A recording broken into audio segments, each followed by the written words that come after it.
스가랴 1장 7절부터 17절입니다. 다리오 왕 제2년 11째 달 곧 스밧 월 24일에 이또의 손자 베레가의 아들 선지자 스가랴에게 여호와의 말씀이 임하니라.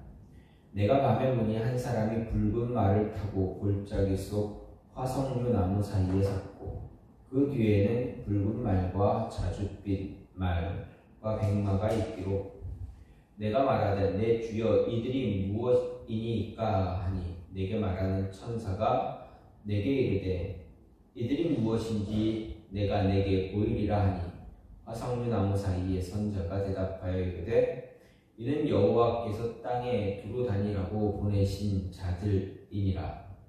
그들이 화석류 나무 사이에 선 여호와의 천사에게 말하되 우리가 땅에 두루 다녀보니 온 땅이 평안하고 조용하더이다 하더라.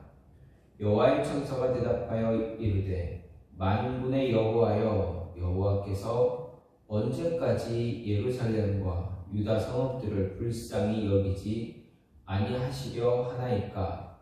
이를 노하신 지 70년이 되었나이다 하매 여호와께서 내게 말하는 천사에게 선한 말씀 위로하는 말씀으로 대답하시더라.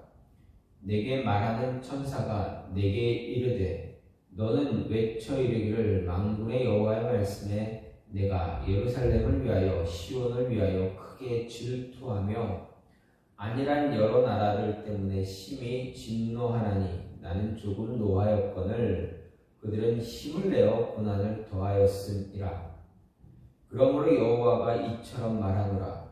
내가 불쌍히 여김으로 예루살렘에 돌아왔은즉 내 집이 그 가운데 건축되리니 예루살렘 위에 먹줄이 쳐지리라. 만군의 여호와의 말이니라. 그가 다시 외쳐 이르기를 만군의 여호와의 말씀에 나의 성읍들이 넘치도록 다시 풍부할 것이라. 여호와가 다시 시온을 위로하며 다시 예루살렘을 택하리라 하니라. 아멘. 오늘 말씀 스가랴 1장 7절에서 17절 말씀입니다. 오늘 말씀은 스가랴가 하나님께 여호와께 처음 말씀을 받은 때로부터 약 3개월이 지난 후 연속적으로 받은 1년에 8가지의 환상, 즉 8대 환상 예언 가운데 첫 번째 환상에 대한 이야기입니다. 첫 번째 환상은 붉은 말을 타고 화석류 나무 사이에 선 여호와의 사자와 새 말의 환상입니다. 오늘 말씀은 먼저 7절을 보면 스가랴가 언제 환상을 보았는지 그 시기를 자세하게 밝히고 있습니다. 스가랴가 이 환상을 자세하게 밝히는 이유는 자신이 이 환상을 본 것이 확실하다라는 것을 강조하기 위해서입니다. 여호와로부터 처음 계시를 받은 때로부터 3개월이 지난 이 시점에 내가 이 환상을 본 것은 정확하다, 확실하다, 강조하는 것입니다. 그리고 8절부터 17절 말씀을 보면 첫 번째 환상의 내용이 어떤 것인가 말합니다. 첫 번째 환상은 붉은 말을 타고 화석류 나무에 선 여호와의 사자, 그리고 그 뒤에 새 말의 환상입니다. 이것을 보면서 여호와의 사자와 천사들의 무리들이 등장하는 것을 스가랴는 이야기합니다. 이 환상 속에서 여호와의 사자는 붉은 말을 타고 화석류 나무에 서 있는 것을 이야기하고 그 뒤에 붉은 말, 자줏빛 말, 백마가 있었다 말합니다. 그럼 스가랴가 본 이 환상에서 여호와의 사람, 여호와의 사자가 화석류 나무 사이에 와서 섰다라는 것입니다. 라는 것을 볼 때 이 화석류 나무는 이스라엘에 흔히 있는 그러한 나무입니다. 어떻게 보면 늘 푸른 나무, 우리가 좀 쉽게 이야기하는 상록수와 같은 그런 나무의 종류입니다. 이 화석류 나무는 백향목보다는 가치가 떨어지는 그러한 나무입니다. 어쨌든 이 화석류 나무는 지금 스가랴가 본 이 화석류나무는 이스라엘을 상징하는 그런 모습입니다. 이 화석류나무 사이에 볼품없는 그렇게 백향목과 같이 가치가 있는 그러한 나무는 아니지만 그 이스라엘 땅에서 늘 언제나 존재하는 어디서든 있는 그런 나무, 볼품이 없어 보이는 그런 나무들 사이에 여호와의 사자가 섰다라는 것은 이스라엘을 향해서 하나님께서 찾아오셨다라는 것을 이야기합니다. 하나님께서 이스라엘을 찾아오셨다라는 것은 무엇입니까? 이스라엘 백성들을 하나님께서 다시금 회복시키고 그들에게 하나님의 은혜, 긍휼을 부어주시기 위한 것이다라는 것입니다. 학개 선지자 에스라와 학개 선지자는 포로에서 돌아온 이스라엘, 그들이 예루살렘 성전을 다시 재건할 때 그들에게 회개하라 이런 이야기를 하고 이렇게 이야기하면서 성전 재건을 재촉했지만, 스가랴 선지자는 성전 재건을 위해서 이야기하면서 그것을 재촉하면서 이스라엘 백성들에게 위로와 소망의 말씀을 주는 그런 모습으로 예언을 하고 있습니다. 그 가운데서 오늘 첫 번째 이 예언, 하나님의 사자가 이스라엘을 다시 찾아온 이유가 무엇일까? 오늘 말씀을 보면서 다시 찾아오신 그 이유를 생각해 볼 때, 먼저 하나님께서 이스라엘을 찾아오신 이유는 소망과 위로를 주기 위해서다라는 이야기입니다. 스가랴서 1장 7절부터 6장 8절까지의 내용은 스가랴에게 보여주신 8개의 환상을 기록하는 내용입니다. 곧 붉은 말을 탄 자와 새 말들의 환상, 네 뿔과 공장의 환상, 측량하는 자의 환상, 대제사장 여호수아의 환상, 숭분 등대 환상, 날아가는 두 마리의 환상, 두루마리의 환상, 에바 안에 앉은 여인의 환상, 네 병거의 환상, 이 모든 것이 다 하룻밤 사이에 8개의 환상을 하룻밤 사이에 주셨습니다. 7절 말씀은 그날이 다리오 왕 제2년 11월이라고 분명하게 기록합니다. 이때 학개가 성전 재건 재개를 처음으로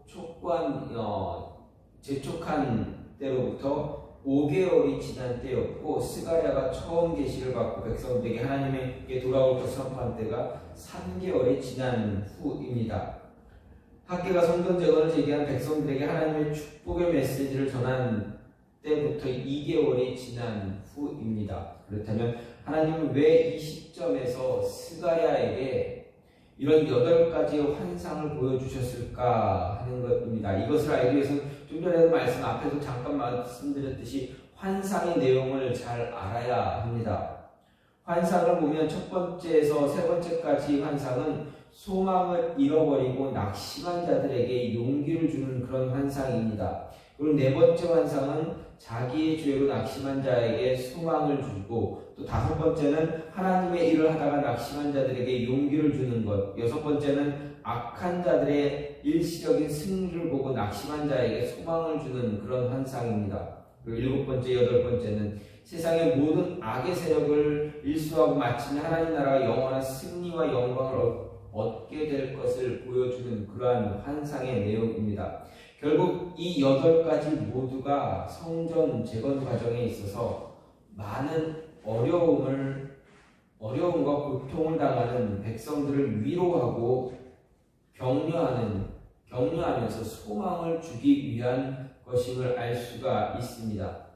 이렇게 하나님께서 학개 선지자를 통해서 성전 재건을 재개한 백성들에게 축복을 약속하셨지만, 우리가 에스라서를 통해서 확인할 수 있는 것처럼 성전 재건에 임하는 백성들에게는 정말 많은 어려움, 많은 시련이 뒤따라왔습니다. 특히 사마리아인들의 방해, 핍박은 굉장히 집요했습니다. 그래서 백성들은 낙심하지 않을 수 없었습니다. 하나님이 이렇게 성전을 재건하면서 낙심에 빠진 백성들을 위로하기 위해서, 격려하기 위해서 그들이 성전 재건을 무사히 마칠 수 있도록 8가지의 환상을 보여주신 것입니다. 이런 오늘 말씀 내용을 생각할 때 우리가 알 수 있는 것은 하나님은 자신의 일을 이루기 위해서 하나님의 사람들을 찾으신다라는 것입니다. 그리고 찾으신 그들에게 어떻게 하십니까? 위로를 주십니다. 소망을 주십니다. 도움을 주십니다. 은혜를 허락해 주십니다. 다시 말해서 우리에게 자신의 어려운 일을 맡기고 그대로 방치하거나 독촉하고 강요하는 그런 분이 아니라 맡긴 일을 잘 감당할 수 있도록 격려해 주시고 위로해 주시고 도움을 주시는 그러한 분, 그래서 우리로 하여금 소망을 바라보게 하시는 분이다라는 것입니다. 하나님의 사람을 다시 찾아오신 이유, 맡겨진 사명을 잘 감당할 수 있도록 도우시고 격려하기 위해서 위로를 주시고 하나님이 함께 하신다는 소망을 주기 위한 것입니다. 과거 이스라엘이 출애굽을 한 뒤 40년간 광야를 헤매다가 가나안 땅으로 들어가기 전에 하나님은 모세를 통해서 여호수아에게 안수해 주셨습니다. 모세의 모든 능력을 여호수아에게 전가하신 것입니다. 그리고 가나안 땅으로 들어갈 때 하나님은 다시금 여호수아에게 나타나셔서 그에게 말씀을 주셨습니다. 무슨 말씀을 주셨습니까? 여호수아에게 담대하라, 두려워하지 말라라고 말씀을 주셨습니다. 이렇게 하나님께서 여호수아를 다시 찾으신 이유는 무엇입니까? 그를 격려하시기 위해서였습니다. 그를 직접 도와주시기 위해서였습니다. 그래서 말씀을 주셨습니다. 이 말씀을 받은 여호수아는 어떻게 합니까? 하나님이 함께 하신다는 그 위로와 소망을 보고 주신 말씀대로 담대하게 두려워하지 않고 가나안 땅을 향해 들어갔습니다. 그리고 그 땅을 점령했습니다. 하나님께서 백성들을 다시 찾아오시는 이유 분명합니다. 바로 위로와 소망을 주시기 위함입니다. 그리고 주신 일, 맡기신 일들을 완성하시기 위해서다라는 것입니다. 또 한 가지는 하나님께서 하나님의 백성들을 찾아오시는 이유는 무엇입니까? 다시 찾아오시는 이유는 더 풍성하게 해주시기 위해서다라는 것입니다. 오늘 말씀 17절 말씀을 보면 하나님은 나의 성읍들이 넘치도록 다시 풍성해질 것이다 말씀하셨습니다. 여기서 나의 성읍들, 이것은 이스라엘 백성들이 거하는 유다 성읍들을 이야기합니다. 유다 성읍들은 하나님께서 백성들에게 기업을 주신 그런 땅입니다. 그런데 그 성읍들은 백성들의 포로 귀환 이전 70년간, 정말 70년간, 그리고 포로 귀환 이후 몇 년 동안 사실 황폐한 상태로 내버려져 있었던 성읍들입니다. 왜 그렇습니까? 과거 이스라엘 범죄로 인해서 하나님께서 그들을 떠나셨기 때문입니다. 그렇다면 이런 황폐한 상황에서 벗어나기 위한 방법 무엇입니까? 하나님께서 다시 백성들을 찾아오시는 것입니다. 하나님께서 백성들을 다시 찾아오셔야 그 황폐한 성읍들을 다시금 예전의 모습으로 돌려놓을 수 있기 때문입니다. 근데 16절 서두를 보게 되면 하나님은 내가 불쌍히 여김으로 예루살렘에 돌아왔다라고 말하고 있습니다. 즉 여호와께서 다시 그들 가운데 돌아오신 것입니다. 때문에 그들의 삶이 회복되고 풍성하게 되는 것은 당연한 결과입니다. 모든 것을 가지신 하나님, 모든 것에 능하신 하나님, 더군다나 자신의 백성들 긍휼히 여기시고 그들의 쓸 것을 다 아시는 그런 하나님, 그들에게 복 주시길 원하시는 하나님께서 그들과 함께 거하실 때 어떤 결과가 나타나게 되는가 우리는 잘 알고 있습니다. 바로 풍성한 삶입니다. 넘치도록 풍성한 그런 축복된 삶이 주어지는 것입니다. 이와 관련해서 구약 성경 말씀을 보게 되면, 이전 말씀을 보게 되면 이스라엘 백성들이 거하는 땅, 이스라엘 백성들에게 주시고자 했던 그 땅, 가나안 땅을 생각할 수가 있습니다. 하나님께서 가나안 땅을 일컬을 때 어떤 말씀으로 표현하셨습니까? 가나안 땅을 말할 때 젖과 꿀이 흐르는 땅이라 말씀하셨습니다. 그런데 사실 가나안 땅을 보게 되면 그 땅을 잘 살펴보면 산지가 많습니다. 정말 산지가 많은 곳이고 강수량 땅이 풍부한 비가 많이 오는 그런 땅은 아닙니다. 그래서 경작에 적합한 그런 비옥한 땅 그렇게 많지 않습니다. 또 애굽이나 바벨론처럼 나일강이나 유프라데스 강처럼 큰 강이 있어서 땅을 기름지게 해주는 그러한 큰 강도 없는 곳이 바로 가나안 땅입니다. 그들이 갖고 있는 강이다라는 것은 요단강 뿐입니다. 그런데 그 요단강조차도 비가 오지 않으면 말라버리는 마르는 그러한 강입니다. 제때 비가 내려주지 않으면 마실 물도 없어서 걱정해야 하는 그런 땅이 바로 그런 척박한 땅이 바로 가나안 땅입니다. 그럼에도 젖과 꿀이 흐르는 땅이다라고 이렇게 표현한 것은 그곳을 이스라엘 백성들에게 기업으로 주고 그곳에서 축복과 형통의 근원이 되신 하나님께서 계시기 때문입니다. 그래서 때에 따라서 그들에게 비를 주시고 적당한 햇볕을 주심으로 형통과 풍요로움을 누리게 하시고 또 모든 이방 나라들의 위협으로부터 백성들을 보호하시고 안전하게 하신 것입니다. 바로 이런 이유 때문에 그 땅을 젖과 꿀이 흐르는 땅이다라고 표현했던 것입니다. 과거 이스라엘의 범죄로 말미암아 백성들은 그들의 땅에서 쫓겨나고 그 땅은 철저하게 짓밟혀서 폐허가 됐습니다. 황무지가 되었습니다. 이런 비참한 결과 또한 바로 축복과 형통의 근원이 되는 하나님이 그들의 삶의 자리에서 떠나셨기 때문입니다. 따라서 오늘 말씀을 통해서 알 수 있는 것, 우리의 삶에 진정 복된 것이 무엇인가, 우리의 삶에 진정으로 복된 것이 무엇 때문인지 알려주는 것입니다. 우리의 삶에 풍성한 것을 가꾸기 위해 무엇이 필요한 것인지 알려주고 있습니다. 그것은 바로 하나님께서 우리의 삶의 자리에 들어오시는 것입니다. 하나님께서 다시 선택하신 이유는 바로 이런 이유 때문입니다. 더 풍성한 삶을 제공하시기 위해서 다시 찾아오시는 것입니다. 따라서 우리는 우리의 삶의 중심에 하나님을 모실 수 있어야 합니다. 하나님께서 우리의 삶의 중심으로 들어오실 수 있도록 그 자리를 내어주는 것입니다.